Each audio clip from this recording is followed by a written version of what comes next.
everybody, and thank you for tuning in. One of the most common questions I get, whether I'm visiting on campuses or doing interviews, is what should I read? Especially the young people who are starting to get excited about the freedom philosophy, and they want something to read to fortify what we've been talking about. And there are so many, it's hard to pick. There are literally not hundreds, but probably thousands of books now and articles that are very, very good. I frequently mention the book that I read early on, even though I don't recommend it as the first book, and that's The Road to Serfdom by Hayek. And Hayek is an Austrian economist and has written about economics but predicted a lot of problems that we have today. But it isn't the easiest book in the world to read and to start with. So I would pick something else if you're starting out, and that is to understand a basic principle of libertarianism, and that is Frederick Bastiat's The Law.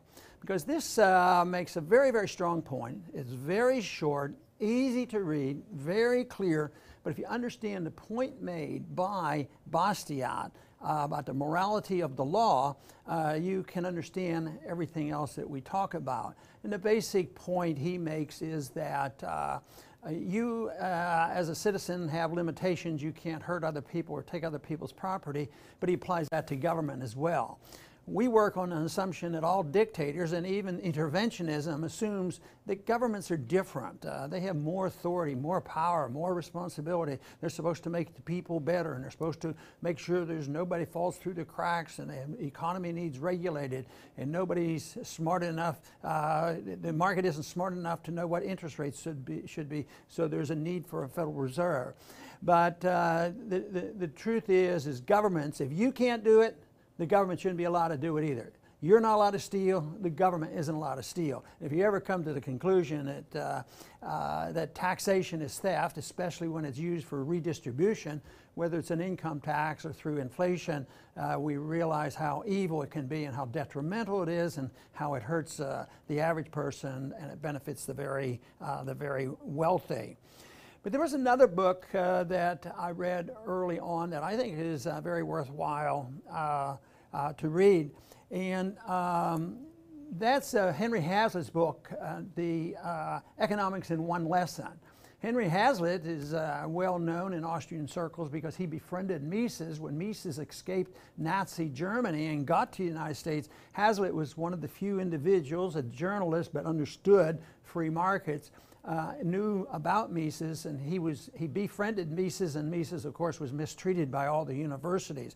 But Hazlitt wrote this book, Economics in One Lesson.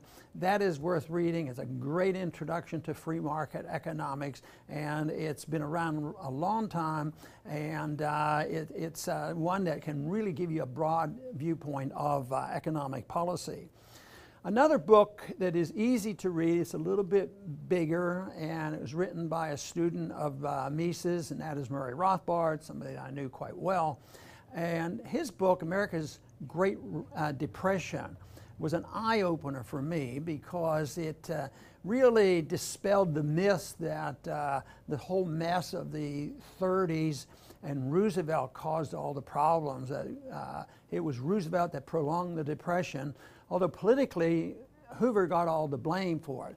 But if you were raised as a Republican, as I was, we were told that, well, Hoover was misblamed, it was all Roosevelt's fault, and what Roosevelt did by introducing so much of this welfareism and government spending and debt and war, that he was the culprit.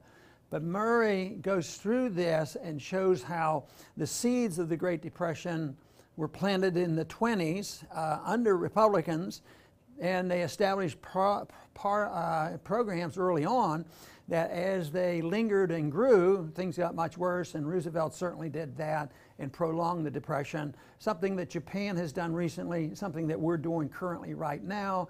The actual format of our Great Recession isn't exactly like the Great Depression of the 30s, but the problems are there. The rich are getting richer, and the poor are getting poorer, and the middle class is being wiped out. And it's all a consequence of too much government intervention.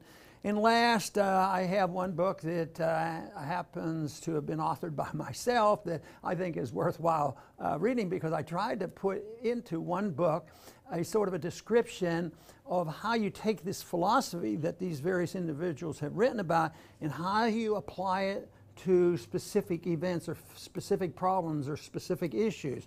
And that's liberty defined. I try to use the definition of liberty and free markets and apply it to individual events, whether it's economics, civil libertarian, or foreign policy. And there are 50 different subjects, so there are like 50 small chapters in there. And a good way to, that I at least made an attempt to take the philosophy and apply it to these specific events. But believe me, there are a lot more books, and they're available now, easily available. You can get them on Amazon. You can get them from LewRockwell.com, from the Mises Institute. So in the old days, when I was trying to find books, it was very difficult. There was no internet, and everything was saturated with socialism and Keynesianism and communism and fascism. But there was always a small group somewhere that held on to the remnant of the true believers. But right now, that remnant is much, much bigger, and a lot of room for optimism, because ideas have consequences. And right now, the books being written are so often now, more so than ever, oriented toward a free society with free markets. So enjoy yourself, find a couple of those books, and take time to read them. Thank you for joining, and come back to the Ron Paul channel soon.